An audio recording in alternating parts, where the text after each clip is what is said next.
O Bon Clay ainda pode se tornar um Mugiwara depois que sair de Impel Down, ou ele tem um outro destino? O Sanji se tornou o personagem mais resistente de One Piece? Se não, quem é mais resistente que ele? Qual Akuma no Mi de cada tipo foi mais mal aproveitada em One Piece? E o que diferencia uma paramécia normal de uma paramécia especial? Nós vamos comentar sobre tudo isso nesse vídeo aqui, então segue comigo e acompanhe esse vídeo até o final. Fala galera, meu nome é Lucas, voltei agora para ler os seus comentários que vocês deixaram lá na comunidade do canal, lá no meu Instagram, ou aqui embaixo nos comentários desse vídeo. Deixa sua pergunta para o próximo Sogeking Responde, que eu vou estar vendo e posso trazer sua pergunta aqui em vídeo. Por enquanto já deixa aquele like, se inscreve no canal se ainda não for inscrito, e agora sem mais enrolação, bora pro vídeo. Pandaman comentou: Lucas, como vimos, o Aokiji conseguiu derrotar toda a tripulação do Teach sozinho. Então por que a marinha não atacou o Teach com todo o seu poder militar antes dele poder se tornar um Yonkou? A resposta mais óbvia para essa pergunta é que ele fugiu. Ele não se deixou ser pego. A marinha não conseguiu acabar com ele antes que ele se tornasse um Yonkou. Quando a Akainu foi atrás dele, ele só deixou a Bonnie para trás e escapou. Agora, para ele entrar no território de um Yonkou, mesmo que o Yonkou tenha morrido, aí já é uma coisa totalmente diferente, é complicado, requer um poderio militar gigantesco, mobilizar esse poder para ir para um determinado local, e isso faria com que os outros Yonkous se movimentassem também para acabar com a marinha, e aí poderia dar um problema gigantesco. Essa é a principal resposta que eu posso te dar em relação a isso. Agora, se o Aokiji derrotou vários comandantes de Yonkou, por que a marinha não ataca diretamente um Yonkou para derrotar ele e depois derrotar os outros? Sem contar que os outros Yonkou se movimentariam nessa ação, a gente pode contar, ou isso foi comprovado, que os almirantes estão acima de comandantes de Yonkou, porque ele derrotou vários deles e venceria se fosse contra todos os comandantes de Yonkou do Teach. Agora, um almirante conseguiria bater em um Yonkou se os companheiros do Teach não tivessem congelados? Será que o Teach perderia para o Aokiji, ou ele lutaria utilizando o poder da Gura Gura no Mi e a Yami Yami no Mi? Gura Gura para parar o congelamento do Aokiji, assim como o Barba Branca fez, e a Yami Yami para retirar os poderes do Aokiji. Será que ele perderia? E isso já quer dizer que os Yonkous estão acima, almirantes um pouco mais abaixo e comandantes de Yonkou ainda mais abaixo que almirantes. Isso é algo que eu pensei. O Dedu fez um comentário gigantesco aqui, mas falando sobre o Oda tá fazendo um foreshadowing em capas coloridas, dizendo que os principais membros do Chapéu de Palhas do East Blue, todos vão despertar o Haki do Rei. Recentemente teve a Nami com o Elder Queen em sua blusa. Antes teve o Sanji, só ele desperto no meio de todo mundo. O Sop já mentiu em relação a ter o Haki do Rei, não só uma vez. Então todos podem despertar o Haki do Rei. Bom, minha resposta para isso é que eu mais quero do que realmente pode acontecer. Adoraria que os principais membros do East Blue tivessem um Haki do Rei ou despertassem o Haki do Rei. Mas todo mundo agora tem Haki do Rei, o Oda vai colocar em todo mundo, vai ficar chato, tal. A gente só tem essa perspectiva de que o Haki tá em todo mundo, o Haki do Rei, ou todo mundo tem, porque as principais forças do mundo que tem Haki do Rei estão se unindo no topo da Grand Line. Então todos eles estão ali próximos do tesouro One Piece. Então a maioria vai realmente se encontrar ali. Mas se formos comparar essas pessoas ou essas poucas pessoas com o mundo inteiro, são realmente poucas pessoas. Só que todas essas poucas estão em um mesmo local, brigando pela mesma coisa. Essa é a impressão que dá, que o Haki do Rei está em todo mundo. Mas eu realmente acredito que o Sop possa despertar porque ele já mentiu. E mentira do Sop sempre acontece. Não necessariamente com ele, mas acontece. O Zoro despertou recentemente, não é algo que a pessoa desperta só quando é criança, ou desde que é criança a pessoa mostra que tem o Haki do Rei. O Zoro só veio mostrar agora. Então Sanji pode ter o Sop pela mentira e a Nami seria uma mulher com Haki do Rei, assim como a Ban Hancock. Adoraria que ela também tivesse. Sumire Okamura comentou: será que a Rainha Lily pode ter viajado no tempo pegando carona com a Toki? Ela poderia ter ido a Marijos para dizer que a família dela não vai se mudar para Alabasta por algumas razões, o que deve ter enfurecido e ia atacar ela, mas foi salva pela Amatsuki. Essa é uma possibilidade, mas eu gosto mais do fato dela ter ou criado Amazon Lily, como é uma teoria de muitas pessoas, e por isso, ou isso comprovaria a raiva das Kujas contra os homens e contra o mundo, Ou então uma teoria dos inscritos, ou de um dos inscritos aqui do canal, de que a princesa Lily se tornou Zunisha como crime por ter traído Joy Boy, mas depois se redimiu, mas mesmo assim teve que pagar pelos seus crimes e encaminhar ao longo de 800 anos. Eu gosto mais dessas duas teorias, mas se não for nenhuma delas, quem sabe ela não possa ter viajado com a Toki. Só que eu não acho que ela teria um papel fundamental hoje em dia. Até mesmo porque ela se parece muito com a Vivi, e a Vivi hoje vai corrigir os erros da sua antepassada. E mesmo que em algum momento a Lily tenha traído Joy Boy, depois ela se redimiu. Agora a Vivi vai ajudar o novo Joy Boy, que no caso é o Luffy. João Vitor comentou: Sanji atualmente é a pessoa com mais resistência de One Piece. Eu até poderia concordar se não existisse o King, ou a sua raça, ou então se não existisse os Serafins. Eu posso dizer que em resistência o Sanji pode até ficar no top 3 do mundo de One Piece, se não for o top 4. Tem ali o Sanji, o Kaido, porque alia a sua raça com o seu poder de Akuma no Mi. Aí depois vem o King com a raça dos Lunarianos. E depois os Serafins. E por que o Serafim vem primeiro que o King? Porque além de ter todas as características dos Lunarianos, eles ainda são ciborgues. Então eles aliam a melhor característica dos Lunarianos e da evolução tecnológica do Sanji. E ainda tem poderes de Akuma no Mi que podem aumentar ou ampliar ainda mais essa resistência, como por exemplo o Serafim do Mihawk, que tem a Super no Mi Fruta do Aço, que é ampliado pelas características lunarianas e pela modificação robótica, se tornando um ciborgue.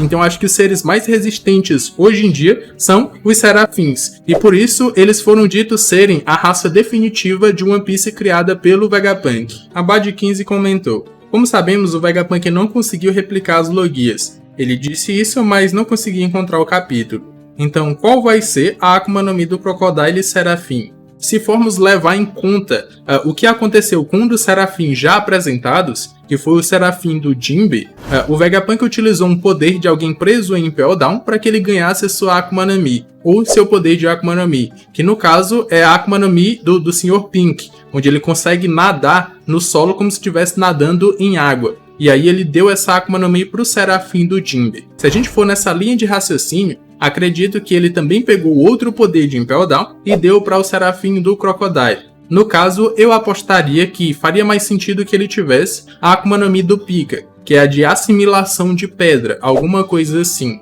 Então ele não teria uma Logia da areia, mas teria uma Akuma no Mi que poderia muito bem ser uma Logia, mas acabou sendo uma Paramecia, que é a Akuma no Mi do Pika. E aí ele teria um poder bem apelão, e o Oda gosta de trazer poderes ou antigos inimigos de volta para o momento presente da história. Então essa seria mais uma maneira de trazer ali um dos comandantes do Flamengo de volta para a história, só que em forma de poder, ou só o seu poder. E aí eu daria esse poder para o Serafim do Crocodile. Luan Jefferson comentou: Lucas, será que o Battle Royale que o Oda citou não seria a Batalha dos 4 Yonkous, já que eles estão em busca pelo tesouro One Piece, e essa batalha vai acontecer já no próximo arco?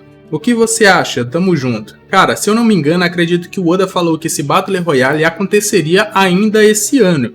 Então acho que não vai ser essa batalha dos 4 Yonkous, porque essa batalha, se ela for acontecer, vai ser na última ilha, onde todos os 4 Yonkous vão chegar lá para batalhar entre si, para que uma única pessoa possa encontrar o One Piece. Ou que seja uma batalha naval antes disso, até chegar na última ilha. E aí é que vai ser declarado um vencedor, e esse cara que vai se tornar o rei dos piratas. Essa é a minha aposta, essa é a minha fanfic. Mas se esse Battle Royale vai acontecer agora, a maior chance disso acontecer é em Egghead, onde o bando dos Chapéus de Palhas vai enfrentar a Marinha com o Kizaru e o Saturne, e tá chegando o bando do Teach ali, que a gente ainda não sabe quem tá naquele navio dos piratas do Barba Negra. Então, se for para ter um Battle Royale, muito provavelmente vai acontecer em Egghead, até porque os acontecimentos desse arco foram ditos que vão abalar o mundo de One Piece. Então a gente vai ter esse Battle Royale, ou muito provavelmente aí, todo mundo querendo o Vegapunk, os Mugiwaras querendo salvar ele, a Marinha querendo matar ele, e os piratas do Barba Negra querendo sequestrar ele para utilizar sua ciência ou para barganhar com o governo mundial. Acredito que seja, ou muito provavelmente seja, em Egghead. Gustavo Henrique comentou: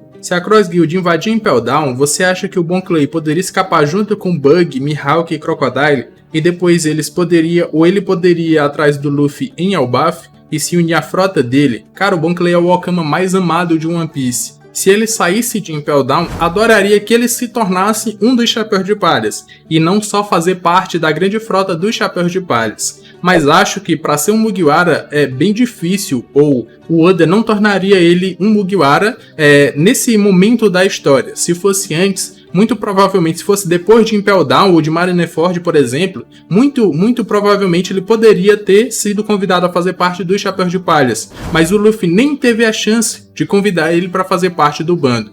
Hoje em dia, eu gostaria mais que ele fizesse parte da Cross Guild, porque essa é uma organização que tá muito boa, tá juntando ali vários nomes que antes eram Chichibukais e seus aliados ou seus subordinados. Então tá um balaio gigantesco que eu tô adorando. Então Bon Clay seria só mais uma das figuras a fazer nome na Cross Guild e tornar essa organização ainda mais engraçada e forte do que ela já é. Então acho que hoje em dia faria mais sentido ficar na Cross Guild, mas se não, adoraria que ele fosse Chapéu de Palha. Acho que ele não vai ser mais capitão do seu próprio navio, então ele não poderia fazer parte da grande frota, mas ou Mugiwara ou da Cross Guild. Hyperion comentou: Sogeking, qual fruta de cada categoria, Logia, Paramecia e Zoan, você acha mais mal aproveitada? Cara, é bem difícil dizer qual a mais mal aproveitada de cada classe, porque tem várias Akuma no Mi que são bem fortes, mas seus usuários não sabem usar os seus poderes. O Oda não trabalhou esses poderes ainda.